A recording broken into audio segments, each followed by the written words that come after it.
1400 سال پہلے قرآن کی یہ آیت نازل ہوئی، یا ایہا الذین آمنوا کتب علیکم الصیام کما کتب علی الذین من قبلکم لعلکم تتقون۔ اے ایمان والو، تم پر روزے فرض کیے گئے جیسا کہ تم سے پہلی امتوں پر فرض کیے گئے تھے، تاکہ تمہارے اندر تقوی پیدا ہو جائے۔ یہ آیت نازل ہوئی اور صحابہ کرام نے رمضان کے روزے رکھنا شروع کیے۔ اس کے بعد جہاں جہاں مسلمان دنیا میں جاتے گئے، نمازوں کے ساتھ ساتھ رمضان کے روزے بھی اپنے ساتھ لیتے گئے، اور آج پوری دنیا میں جب رمضان شروع ہوتا ہے تو کروڑوں لوگ روزہ رکھتے ہیں۔ اس روزے میں جسمانی حکمتیں بھی اللہ نے رکھیں اور روحانی حکمتیں بھی اللہ تعالیٰ نے رکھیں۔ جسمانی حکمتیں، یہ جسم کی زکوٰۃ ہے، آپ کو اللہ تعالیٰ روزوں کی برکت سے صحت عطا کرتے ہیں، بہت ساری بیماریوں سے نجات مل جاتی ہے۔ اور روحانی برکتیں کیا ہیں؟ انسان کے لیے دنیا میں سب سے مرغوب چیز خوراک ہے۔ خواہشات کی دو قسمیں ہوتی ہیں، ایک خواہشات وہ ہوتی ہیں جن کا آپ کی باڈی سے تعلق ہے، جو باڈی کی نیڈ ہیں۔ ایک خواہشات وہ ہوتی ہیں جو اوپر کی خواہشات ہیں، لگژری لائف، گاڑی، بنگلہ، اچھی ڈریسنگ، دیکھنے میں اچھا نظر آؤں، عزت ہو سوسائٹی میں، دولت ہو میرے پاس۔ یہ جو پہلی قسم کی خواہشات ہیں نا، جو آپ کی باڈی کی نیڈ ہے، یہ بہت ڈینجرس ہوتی ہیں۔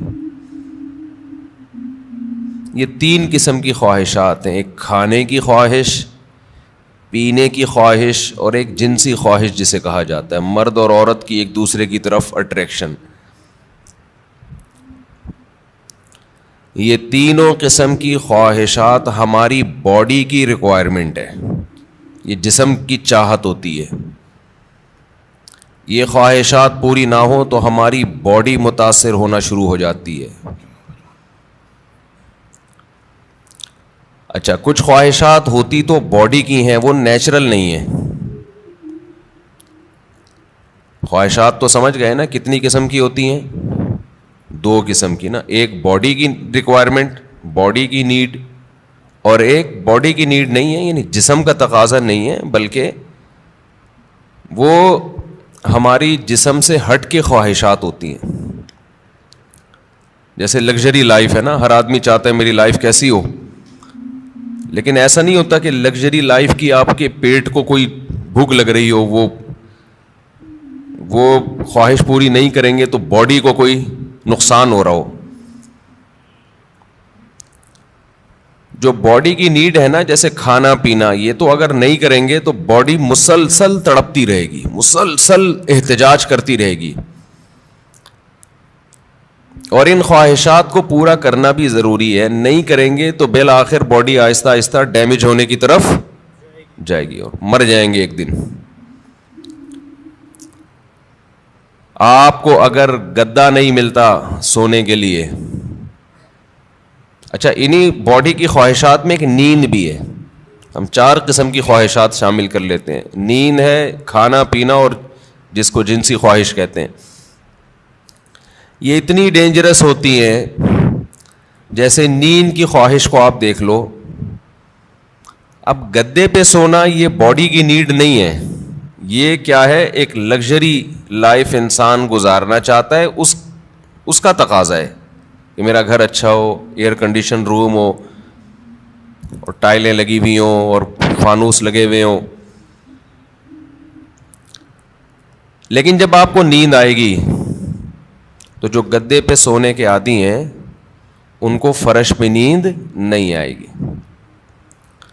لیکن چونکہ نیند آپ کی باڈی کی نیڈ ہے, ایک وقت آئے گا کہ باڈی کہے گی میں نے سونا ہے سونا ہے سونا ہے سونا ہے, آپ کہیں گے میرے پاس سونے کے لیے گدا نہیں ہے, نہیں سو سکتا نہیں سو سکتا نہیں سو سکتا. بالآخر پھڈا ہوتے ہوتے جو باڈی کی نیڈ ہے نا وہ غالب آ جائے گی. لگژری جو آپ کی ایک چاہت ہے اس پہ باڈی غالب آ جائے گی آپ کی, اور آپ کانٹوں پہ بھی سو جاؤ گے. جس کو نیند نہ آتی ہو نا اس کو جاگنے دو, بول تو نہیں سوئے گا, دیکھو اس کا باپ بھی سوئے گا پھر, کیونکہ یہ خواہشات دماغ پر مسلط ہو جاتی ہیں. کیونکہ ضرورت ہے, نہیں تو مرے گا, نہیں سوئے گا تو کیا ہوگا. ایک ہفتہ کھائے پیے بغیر انسان زندہ رہ سکتا ہے, میڈیکل سائنس کہتی ہے. ایک ہفتہ سوئے بغیر زندہ نہیں رہ سکتا. اس لیے یہ اللہ مسلط کر دیتے ہیں کہ تیرا باپ بھی سوئے گا. تبھی آپ نے دیکھا ہوگا ڈرائیونگ کے دوران ڈرائیور سو جاتا ہے, حالانکہ اس کا سونے کا بالکل موڈ نہیں ہوتا, اور ایسا سوتا ہے کہ اپنے ساتھ سارے پیسنجر کو بھی ہمیشہ کے لیے سلا دیتا ہے. تو یہ چیزیں اللہ نے مسلط کی ہوئی, بھائی یہ تمہاری خواہش پہ نہیں ہے.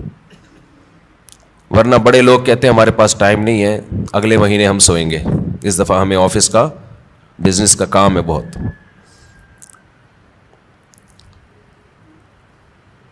تو یہ جو جسمانی خواہشات ہیں نا, جسمانی خواہشات, ان سے ہاتھ کھینچنا آسان کام نہیں ہے, کیونکہ باڈی کو ضرورت ہے. تو باڈی ہماری مسلسل ڈسٹرب ہوتی رہتی ہے. اب آپ کو جب بھوک لگ رہی ہے تو باڈی کیا کہے گی, روٹی دو, کھانا دو, کہے گی نا, خوراک چاہیے. تو کیا یہ 2-3 دفعہ کہنے کے بعد چپ ہو جائے گی کہ بھائی یہ تو کھلا نہیں رہا تو چلو اب کوئی اور کام کرو؟ نہیں ہوگی. یہ کیا کہے گی, روٹی کھانا, روٹی کھانا, چاول سموسے. کسی کو بھی دیکھے گا نا کھاتا ہوا, مسلسل یہ ٹینشن ہے, اور کسی بھی کام میں اس کا دل نہیں لگے گا جب تک کہ چند نوالے نہ کھا لے. پیاس بھی ایسی چیز ہے, جب آپ کو پانی کی خواہش ہوتی ہے تو باڈی مسلسل پانی مانگتی رہتی, آپ کا دل ہی نہیں لگے گا کسی کام میں, دل جمعی سے کام نہیں کر پاؤ گے آپ, مسلسل پانی پانی, کیونکہ باڈی کو ضرورت ہے. اور یاد رکھو جب ضرورت ہو باڈی خود بتاتی ہے, اس کے لیے ڈاکٹروں سے مشورہ نہیں لیا کرو کہ میں کتنے گلاس پانی پیا کروں. یہ چیزیں اللہ نے انسان کی باڈی میں انسٹال کر دی ہیں, اس میں میڈیکل سائنس کو زیادہ فری مت کرایا کرو. کھا بھی لیں پی بھی رہے ہیں, ڈاکٹر صاحب سے پوچھیں کتنے گلاس پیوں, جتنے کی چاہت ہے وہ باڈی خود بتا دے گی. ہاں اگر باڈی صحت مند ہے اور کوئی الٹے سیدھے کام نہیں کر رہے. بعض دفعہ آپ کوئی الٹا کام کر رہے ہوتے ہو جس سے پھر باڈی دھوکہ دیتی ہے, جیسے جو لوگ چائے زیادہ پی رہے ہیں, کافی, تو کیفین کیا کرتی ہے کہ پیاس کا احساس ختم کر دیتی ہے, پیاس بجھا دیتی ہے, اور باڈی سے پانی پیشاب بنا کے نکال دیتی ہے. ایک طرف پانی کی کمی ہو رہی ہے, دوسری طرف اس کمی کی کو پورا کرنے کے لیے باڈی کو جو احتجاج کرنا چاہیے باڈی وہ احتجاج نہیں کر رہی, تو پھر پانی کا پھر مشورہ ڈاکٹر صاحب سے لینا پڑے گا. کیونکہ پھر باڈی, آپ کا جو جسم ہے نا وہ اس کی کھوپڑی گھوم جاتی ہے اس کو پتہ ہی نہیں چلتا کہ کب پانی کی ضرورت ہے کب پانی کی ضرورت نہیں ہے. تو نیچرل لائف جس کی ہوگی اس کی باڈی بتاتی رہے گی کتنا پانی چاہیے. جیسے کولڈ ڈرنک پینے سے پیاس بجھ جاتی ہے نا, تو پیاس تو وقتی بجھتی ہے لیکن پانی کی جتنی کمی پوری ہونی چاہیے وہ ہوتی نہیں ہے. تو یہ میں جو اصول بتاتا ہوں یہ ان لوگوں کے جو تمیز سے زندگی گزار رہے ہیں. ایسا نہیں سارا دن چائے کے کپ پھونکتے رہتے ہیں, کافی سارا دن پیتے رہتے ہیں. تو کیونکہ کافی اور چائے یہ نیچرل نہیں ہے, ہماری قدرتی غذا کا حصہ بول لو بھائی نہیں ہے. یہ تو بات کی ایجاد ہے کہ بھائی کیفین باڈی میں جاتی ہے تو بلڈ کا سرکولیشن بڑھا دیتی, تھوڑا ایکٹیو ہو جاتے ہو آپ, تو یہ مصنوعی ایکٹیونیس ہے, یہ کوئی سچی مچی میں جسم میں طاقت نہیں آتی ہے, سمجھتا نہیں. جیسے ایک ہوتی ہے کیفین, ایک ہوتی ہے نکوٹین. نکوٹین سگریٹ میں نا اور گٹکے میں, تمباکو میں, وہ ذرا اوپر کی چیز ہے, کیفین تھوڑی نیچے کی چیز ہے. تو فلسفہ دونوں کا سیم ہی ہے. وہ ذرا زیادہ ڈینجرس ہے نکوٹین ہے, تمباکو اور سگریٹ, وہ بھی وہی کام کرتی ہے. چائے ذرا کمزور چیز ہے, اس لیے اس کا وہ نقصان نہیں ہے, اس کا سگریٹ کا نقصان زیادہ ہے. پھر اس میں دھوئیں شوئیں بھی ملا لیں تو اور پھر اور باڈی آپ کی سارے وٹامنس دھوئیں سے کیا ہو جاتے ہیں, پورے ہو جاتے ہیں. تو ابھی ایک بہت باریک لڑکا آیا, سگریٹ پیتا تھا نا, اتنا باریک, اس کی شادی ہونے والی ہے. میں نے کہا دھواں نکلے گا, یہ رسک نہیں لینا آپ. ایک تو آپ اپنی صحت دیکھو, اور سگریٹ کے کس طرح سے پھونک رہے ہو, تو جو اندر جا رہا ہے, جو ان پٹ ہوتا ہے آؤٹ پٹ وہی ہوتا ہے نا.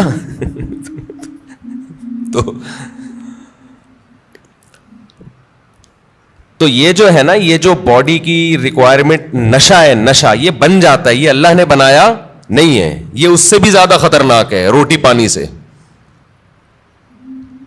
یعنی اس کو برداشت کرنا بہت ہی مشکل ہے. اللہ میاں نے تو آپ کو وہ چیزوں کی چاہتیں رکھی تھیں جو جس کی آپ کی باڈی کو ضرورت ہے. روٹی کی ضرورت رکھی, پانی کی چاہت رکھی اللہ تعالیٰ نے, اور جو اللہ نے خواہشات رکھی ہیں جو نیچرل ہیں. ہم نے کیا کیا, سگریٹ پی پی کے, دن میں 5-6 کپ کافیوں کے پی پی کے, اور پان گٹکے کھا کھا کے ہم نے اس سیٹنگ کو کیا کر دیا, خراب. اب آپ گٹکے اور پان والوں کو دیکھ لو, سگریٹ والوں کو دیکھ لو, افطاری میں لوگ کھجوروں کی طرف لپکتے ہیں, وہ کہاں لپکتے ہیں, سگریٹ کی طرف. وہ تو کھجور ایک سنت پوری کرنے کے لیے کھا لیتے ہیں, اس کے بعد پھر سٹے لگا رہے ہوتے ہیں. بٹ کتنی بڑی نحوست ہے یار, ہے یا نہیں ہے؟ کیسا اپنے ہاتھوں سے اپنے آپ کو برباد کر رہے ہو. اللہ کا کتنا بڑا فضل ہے, ہمارے ماں باپ نے ہمیں سگریٹ پان گٹکے سے ہمیشہ بچایا.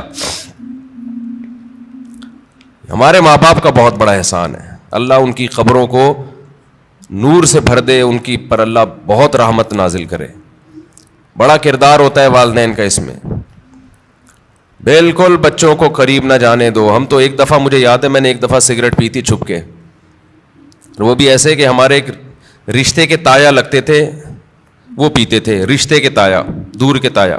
انہوں نے پھینکی تو ہمیں شوق تھا تھوڑی تحقیقات کا کہ یار یہ کیا ہے, اس میں اتنا شوق سے یہ صبح شام سٹے لگاتے ہیں.